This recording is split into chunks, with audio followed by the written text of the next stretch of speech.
And now let's talk about how to create a really good lead magnet from your book. And we're talking about how to write and publish a book in 90 days.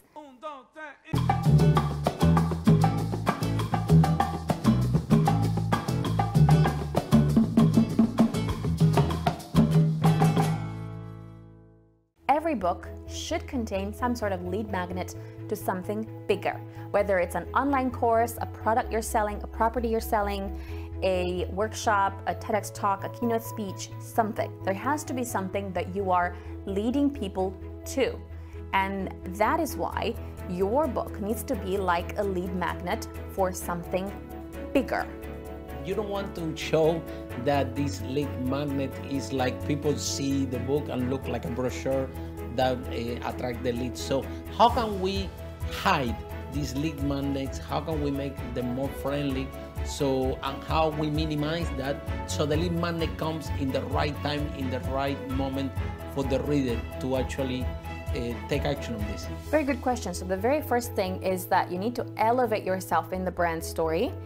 And in the brand story as well, you can include 3 case studies of people you have helped and how they have progressed and what they have done. So in a way, you can say your audience will sell themselves on why they should do what you're suggesting without you really saying it, without you really encouraging them so strongly, and without you being a sleazebag about it.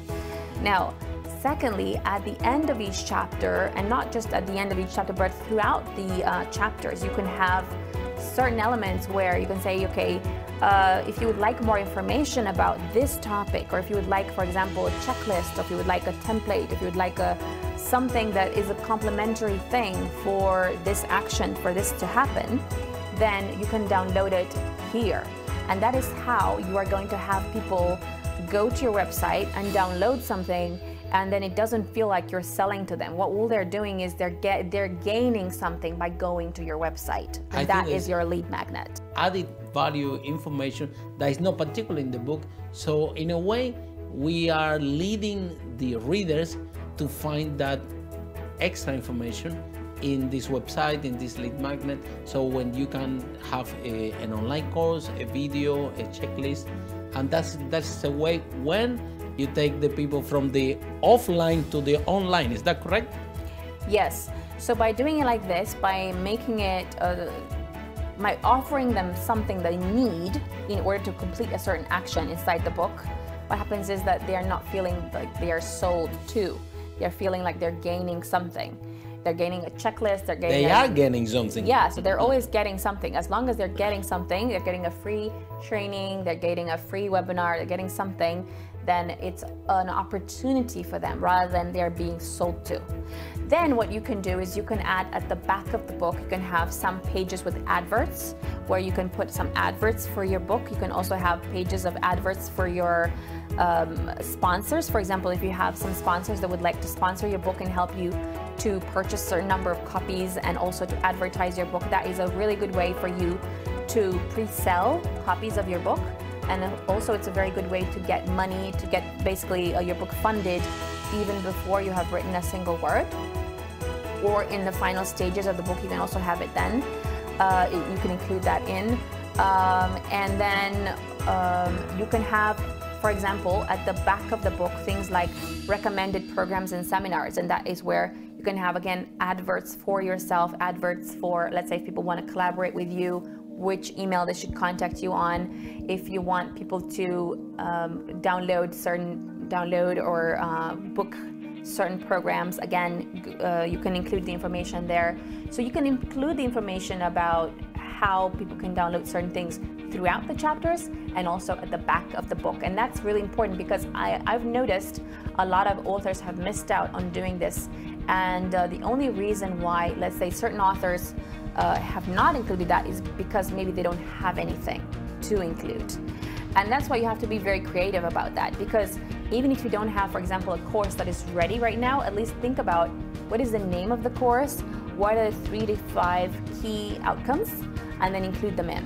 And then later on, when you have time, you'll start to create that, and then you're able to deliver it. And you just create basically like the link for it, include the link in the book, Later on, you can always add text to that link. You can add different things to that website. At least you have included in the book.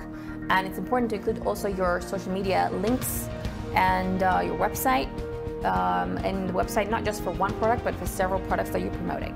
So the whole point is to move the readers from the offline to the online, because once the readers are in this environment, a big communication channel will open. Actually, you establish a relationship with the reader forever, because this reader now is going to be looking at your online course, it's literally giving you permission for marketing.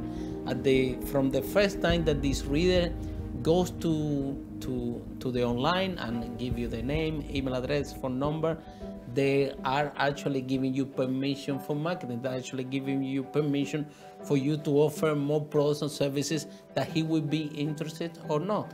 And this is a very easy way for establish a long-term communication between the reader and the author. Is that correct?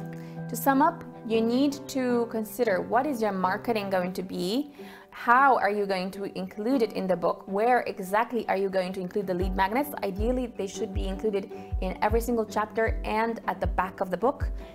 Consider including some sponsors details and some of your own adverts for your own businesses and programs at the back of the book.